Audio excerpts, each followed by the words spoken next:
राष्ट्रीय गौरव है स्वच्छता।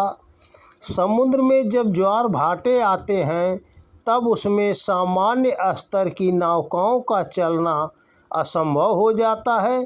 विशालकाय जलयान भी लड़खड़ाने लगते हैं। स्थिरता ही ऐसी स्थिति है जिसमें साधारण तैराक भी लंबी दूरी पार कर लेते हैं। अपना प्रतिबिंब देखना हो तो वह भी स्वच्छ और स्थिर पानी में ही दिख पड़ता है। जिसमें उथल पुथल मच रही हो, गंदगी भर रही हो, उसका उपयोग किसी महत्वपूर्ण कार्य के लिए नहीं हो सकता। मन भी समुद्र की ही तरह है।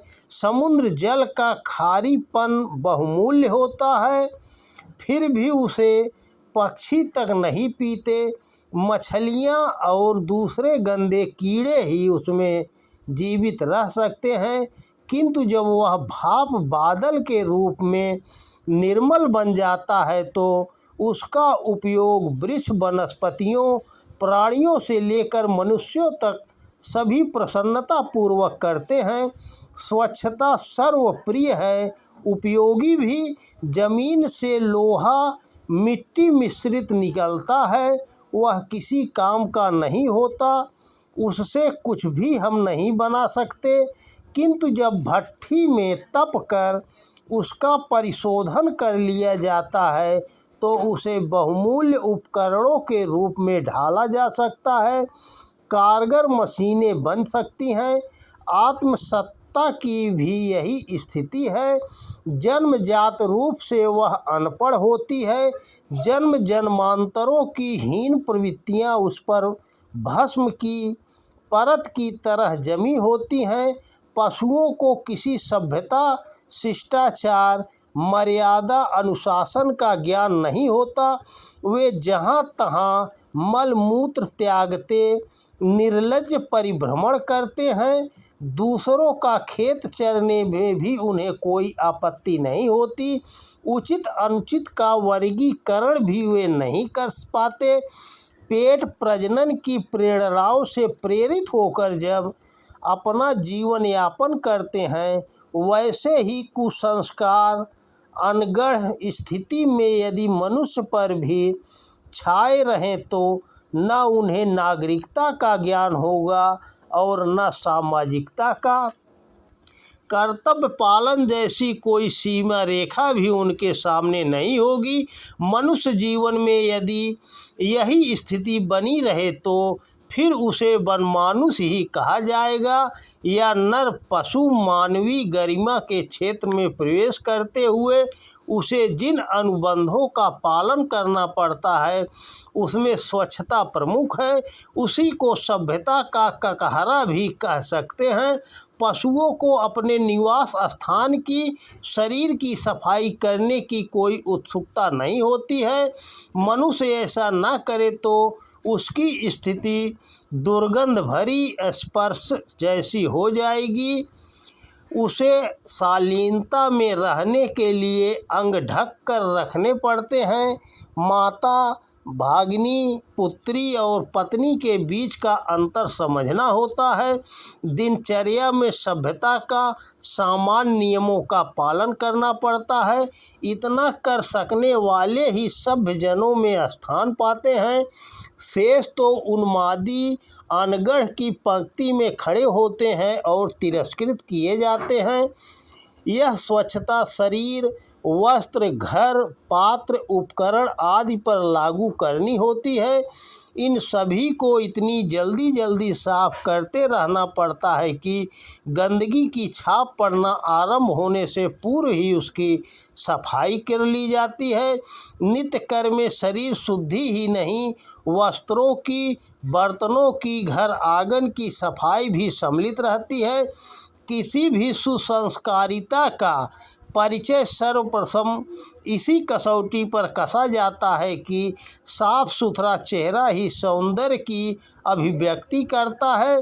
जिसके चेहरे से जुड़े हुए अवयव मलिनता से घिरे हों, वह यदि गोरे रंग का, अच्छे नख शिख वाला है तो भी गंदगी के कारण उस पर कुरूपता ही छाई रहती है।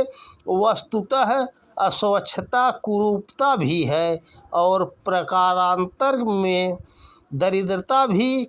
दरिद्रता का प्रमुख कारण किसी का आलस्य प्रमाद ही होता है और वे दोनों जीवन संपदा पर छाई मालिनता के रूप में ही जाने जाते हैं।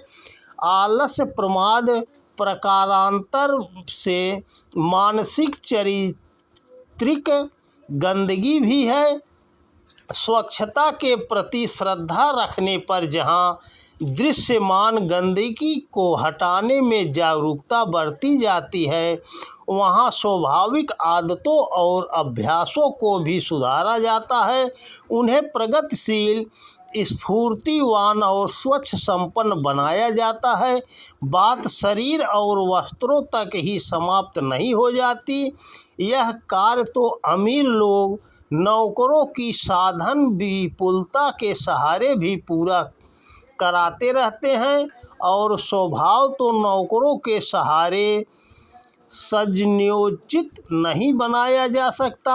आदतों को तो दूसरों के सहारे नहीं बदला जा सकता, उसमें तो सुधार परिष्कार स्वयं ही करना पड़ता है। शरीर और स्वास्थ्य की पात्रों उपकरणों की घर के कोष्ठकों की सफाई स्वयं ही करनी पड़ती है।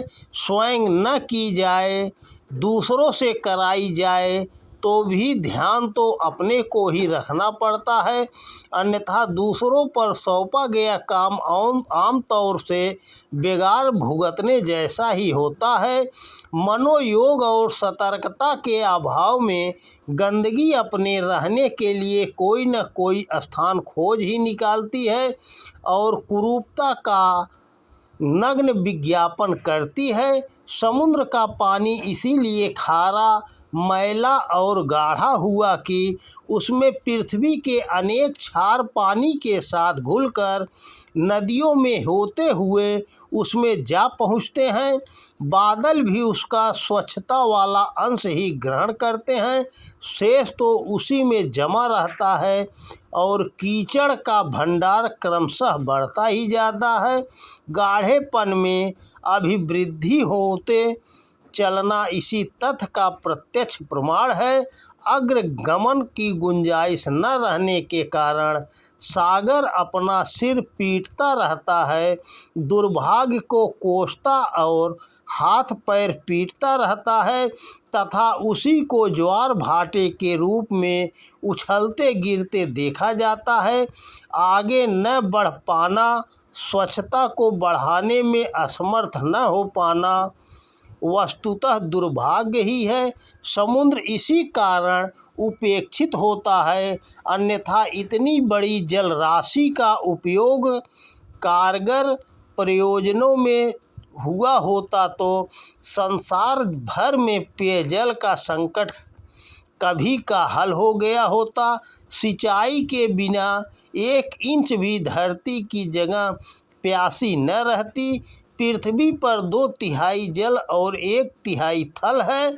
समुद्र की इतनी बड़ी संपदा यदि अपना स्तर बनाए रखने में समर्थ रही होती तो उसे भूरि भूरि सराहा जाता और इस भूमंडल की प्रगति में उसका भारी योगदान रहा होता। पर दुर्भाग्य को कोई क्या कहे, वाहन उपकरणों से लेकर शरीर वस्त्र आदि की सफाई पर तो न्यूनाधिक मात्रा में सभी ध्यान देते हैं और अपनी वृद्धि चेतना स्फूर्ति एवं सुविधा के अनुरूप उन्हें आकर्षक बनाने के लिए यथासंभव सफाई का ध्यान रखते भी हैं। पर बात इतने भर से समाप्त नहीं हो जाती। गहराई में उतरने पर दूसरे तथ्य सामने आते हैं कि मन और बुद्धि की भी अगली परत है। सफाई और सतर्कता का इनके निमित्त भी प्रयोग किया जाना चाहिए। यदि मन मलिन रहे, उसमें हेय कल्पनाएं उठती रहे, बुरी आदतें जड़ जमाए बैठी रहें तो समझना चाहिए कि रंगीन पिटारी के भीतर जहरीले सांपों को बैठा रहने दिया गया है। वे कभी भी त्रास दे सकते हैं और संकट खड़ा कर सकते हैं। अस्त व्यस्त कल्पनाएं ही घनीभूत होकर विचारणा को घटिया बनाती हैं। बाद में वही क्रिया बन जाती है। कोई क्रिया बार बार दोहराई जाती रहे तो वही स्वभाव, चरित्र, आदत बन जाती है। आरंभ में मनुष्य आदतें बनाता है, बाद में वे इतनी प्रबल हो जाती हैं कि मनुष्य को अपने शिकंजे में कसकर मनमाने नाच नचाती हैं। नशेबाजी की आदतों का विश्लेषण करते हुए इस तथ्य को भली प्रकार समझा जा सकता है। असंयमी उच्छृंखलताएं जब स्वभाव का अंग बन जाती हैं तो व्यक्ति का हर पक्ष गिरता बिगड़ता चला जाता है। प्रतिभा का दुरुपयोग होते लगता है और साथ साथ उसका दुष्परिणाम सामने आता चला जाता है। स्वच्छता की आदत जन जन के अंतःकरण में स्थापित होना आज की अनिवार्य आवश्यकता है। तो दोस्तों नमस्कार। वीडियो पसंद आए तो ज़्यादा से ज़्यादा शेयर करें। जय श्री कृष्णा। राधे राधे।